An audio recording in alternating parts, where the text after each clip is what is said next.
All right. Good morning, everyone, and welcome to Let's Get Together, a social club for seniors.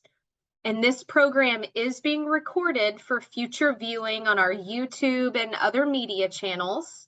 So if you are watching this video on YouTube, please be sure to like the video and subscribe to the channel so you can keep watching all of the other videos that we post for you.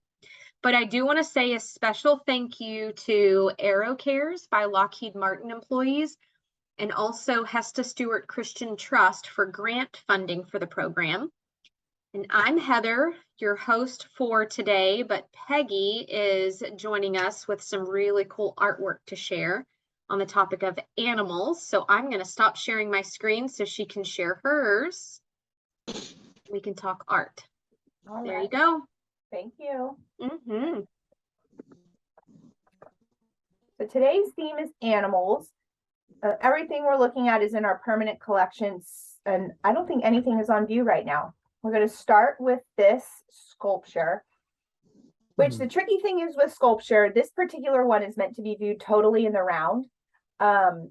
So you're seeing only one side of a artwork that is meant to be, you could see from every angle. So it's it. That's the downfall of showing sculpture on a slideshow, but here we are. So tell me what you see. The panther. It's a panther. It is That's a right. panther.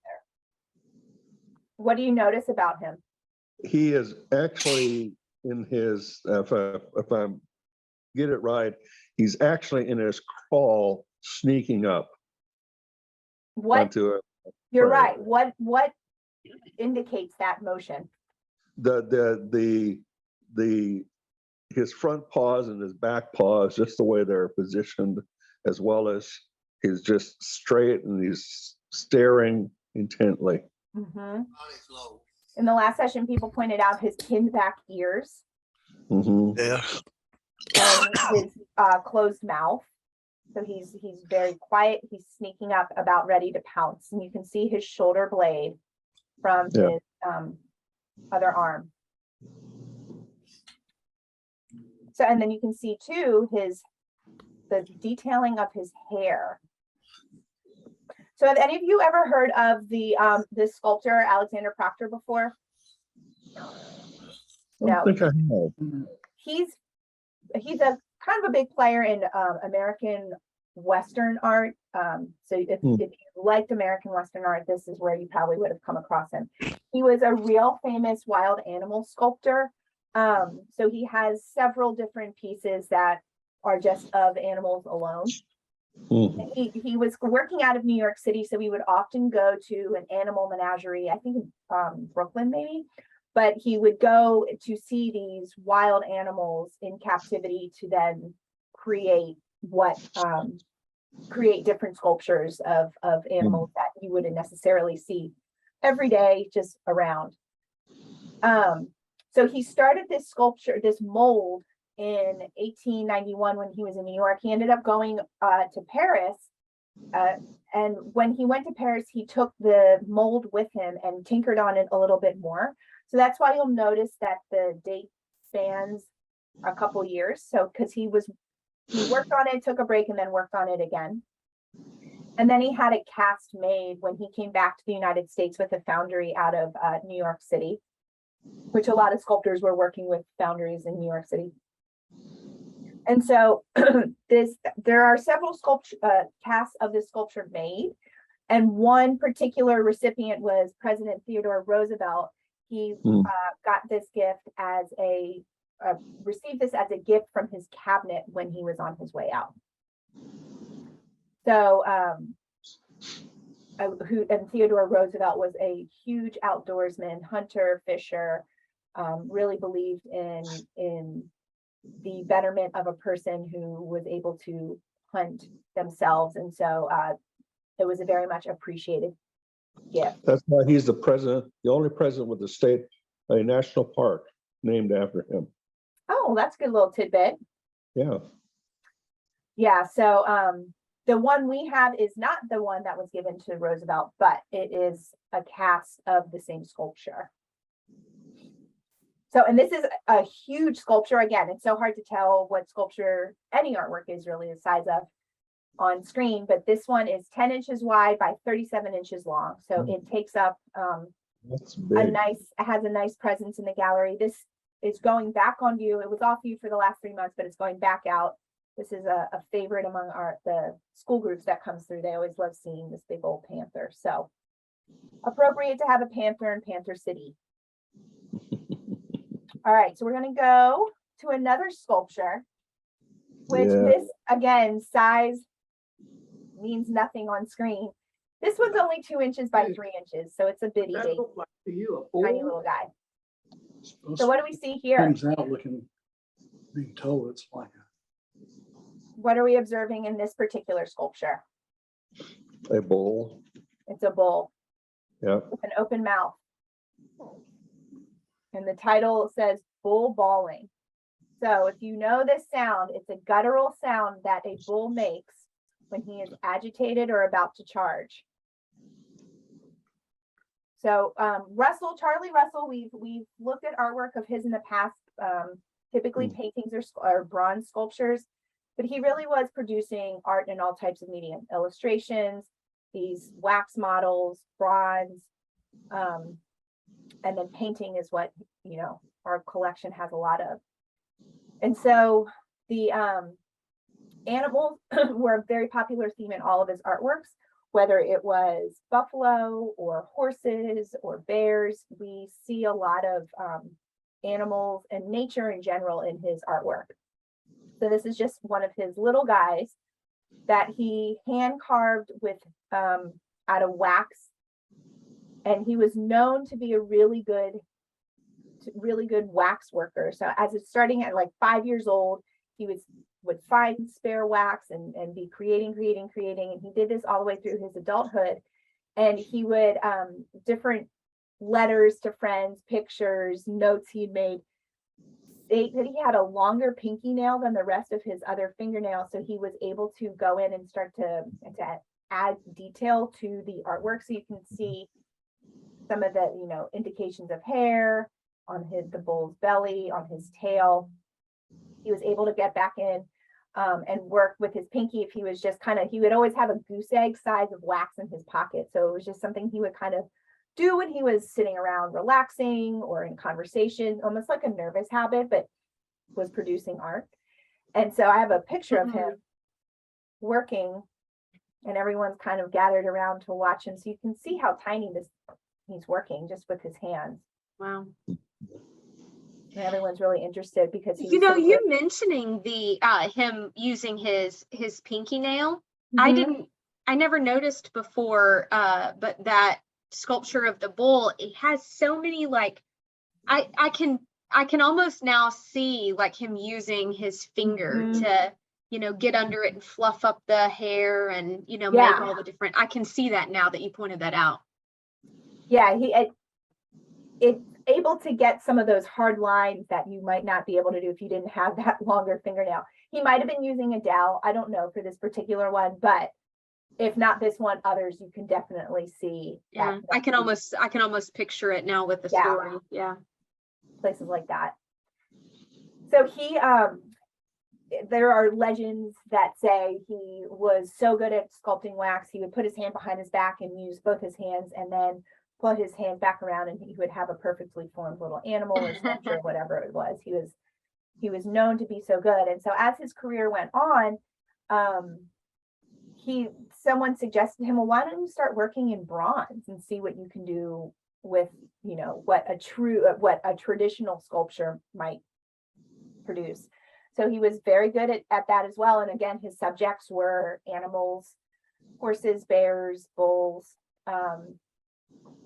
and they were bigger. They were 9-10 inches. And so he, I think for a while they were selling through Tiffany, so people were able to get them. They weren't wildly popular, but he was able to produce these very well drafted sculptures for sale because he had a knack for sculpting. He was self-taught. So these don't particularly go out much on, I've not seen them ever on view since I've worked here. given the material. But I can imagine these are darling little sculptures that live in our archives and our vaults. It's because of the way he's mounted, it's so realistic because you can see the dirt. Mm-hmm. You know, Yeah. it's like standing on the dirt underneath, and he carved so much of that too, Yeah. uh, Yeah, he was really very attuned to setting and environment. And so a lot of, like I said, a lot of his artworks have animals in it, but a lot of his artworks with animals, at least his paintings and drawings, have people in it as well.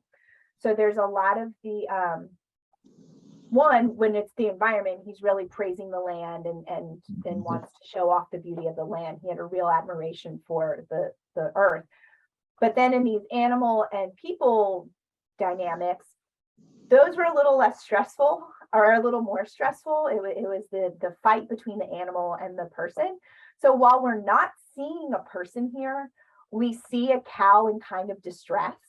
So we don't know what the story is, but knowing Charlie Russell, he was always good at telling a story. So it's more than just a bull. There's something else going on, and he's able to convey that through the land, like you pointed out, the facial expression, his tail.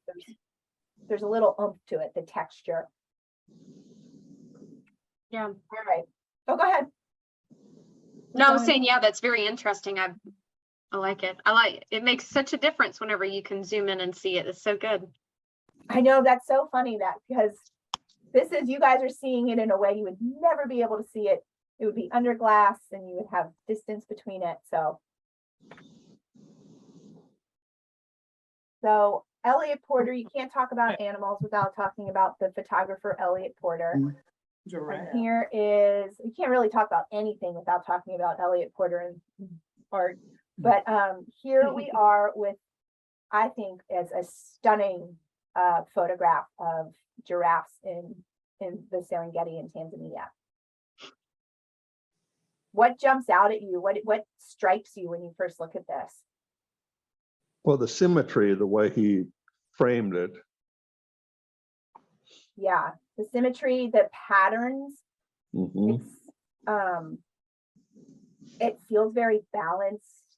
It feels even. Yetta, in an earlier session today, one of the women commented on it. Just kind of looks like it's the same giraffe copied multiple times because they're all so uniform. And yet they're not, because of the patterns, the I say markings are so different on each one of them. You're exactly right.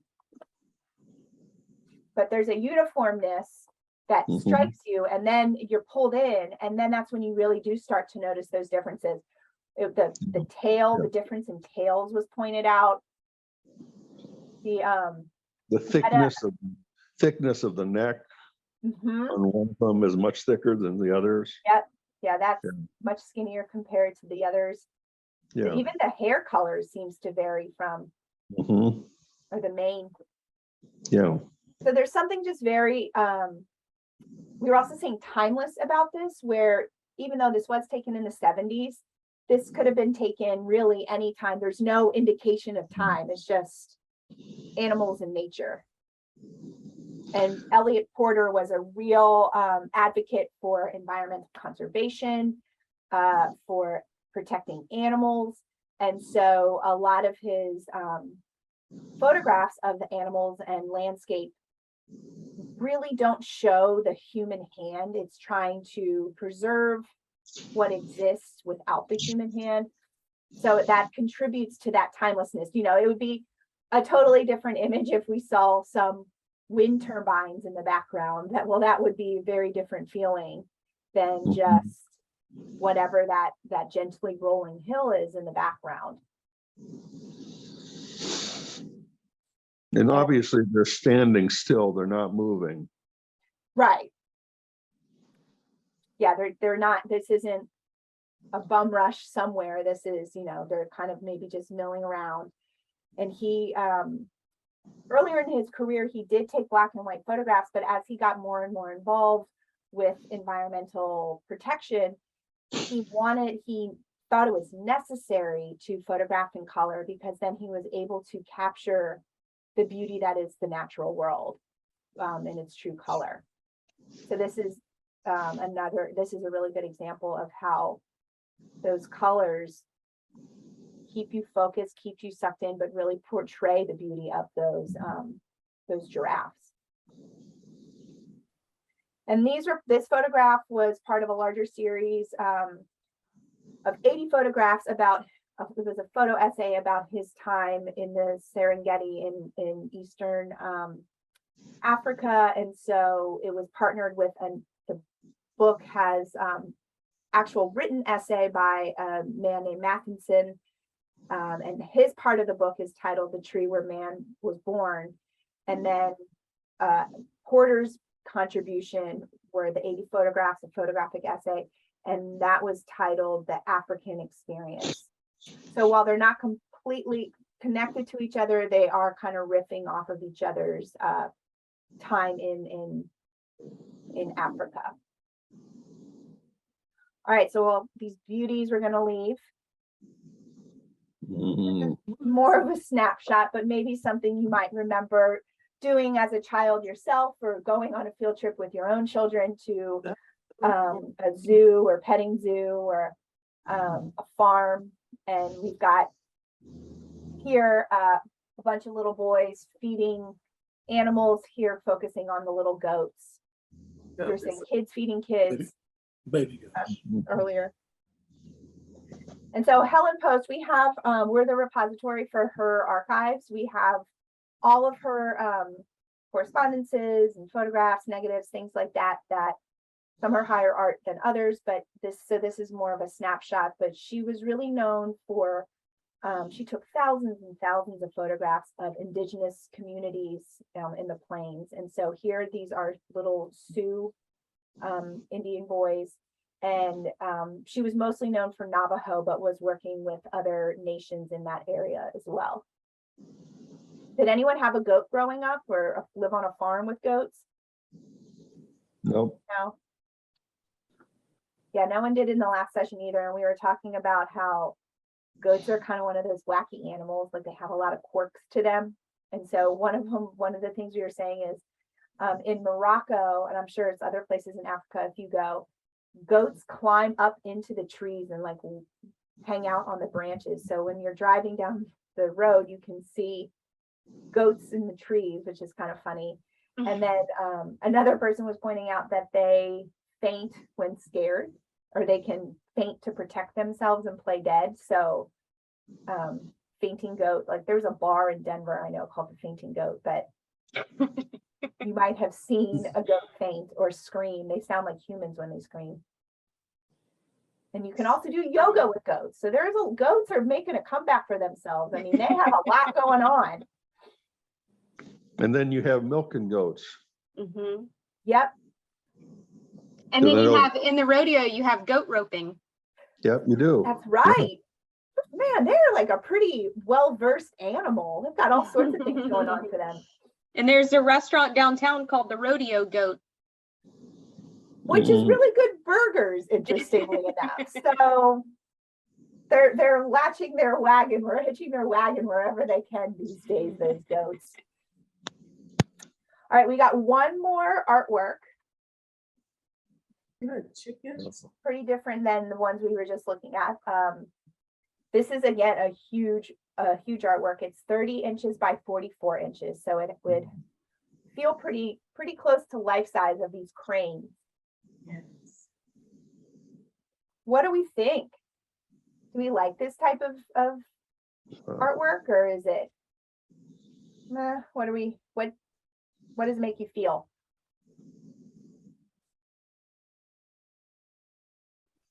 Would you want this in your home? Would you want that in your home, Jim? No, I wouldn't. You would have. It doesn't fit our decor. I think it kind of feels a little bit like a little bit feminine because of the shape of the birds, but the colors are more masculine. I don't think it really it's this odd dynamic, I think. Yeah, I mean, it's we were talking about it in the other group. This kind of, he's classified as a neo-surrealist, which is art history talk, but this kind of dream-like presentation of these birds where you can't really place them. The almost, it looks like ink that's bled behind them contributes to the kind of the effect or the feel you have towards these birds, for better or worse. It really changes how you are perceiving these birds. It would be a very different feel if it were just all a gray background. That the very structured and almost mirrored image of each other of these birds is then juxtaposed by something that's totally organic, doesn't really make sense, we can't even really figure out exactly what it is. I wonder if he painted the birds first and then looked at it and said, oh, I need to do something else. And so he put the background in afterwards. Well, this is a lithograph, so he didn't paint it. He did go back in and add some watercolor, so I'm not sure what's watercolor and what isn't, but most of the decisions would have probably been made before when it was on the stone. That's This true. is another one of those examples of the Tamarin workshop. Steve, we've talked about a lot of Tamarin artists in the past where they're working. They're artists who are known for something else, but then being invited to work in a medium that they don't typically work in. And so this particular artist was really well known for depicting indigenous scenes. But he got his degree for painting. He was doing those in painting, but he did a lot of print work when he was in college. So he had a lot more technical skill to begin with printing than maybe some of the other artists who were going to Tamarin. So I think that's why some of that painting, feels more like a painting, because he was already pretty good at working with the lithographic stone. It looks like the part of it that there's something you look on as the background is I'm not sure what I'm doing. The background got feathers. Their feathers and their Does legs. the background feel like a different artwork than the birds? It's almost like they combined two paintings that didn't quite make sense, or two artworks that didn't quite match. Right. So I've never seen this one in real life, but I can only imagine, just because of the sheer size of it, with an animal that is a big bird to begin with, it has a real presence. So a lot of detail in it. Yeah. Yeah. You know, it kind of makes me think of, so we have cows in the back, but our soil is so sandy. And whenever it doesn't rain a whole lot, when we mow, it just stirs up so much dust that just floats through the air. And it lands on, it settles on the cows in the back. And whenever they go to, after they've had all this dust and everything settle on them, and they go to either stand up or sit down or something like that, and they make a quick movement, as the sun's setting behind them, you can see like this plume of stuff that kind of comes off of them, just while they're in their normal movement throughout the day. But you can see this stuff that just kind of like floats off of them. And so it kind of makes me think of this with like maybe there was like a wildfire or something, and there's like some ash or something that as they open their feathers, the ash just starts to kind of float off. And it's almost like a unique moment in their life, not a normal day, if that makes sense. Yeah. No, totally. And that's what's really cool, especially with surrealist type of artwork. You're bringing your life experience, all art in general, but you're bringing your own life experiences and able to kind of make sense of it or assign it meaning in what you have known to be true. So yeah, I don't know, these cranes, this is a total anomaly that he was doing animals like this. He normally did people and indigenous landscaping or, scenes and things like that. So who knows what this Paul guy was thinking. But that is it. Those are our animals for the day. Next week, I'm back to my 10:30 slots and we're doing landscape. So if you are interested in landscape, please join us at 10:30 to see some works from the Carter.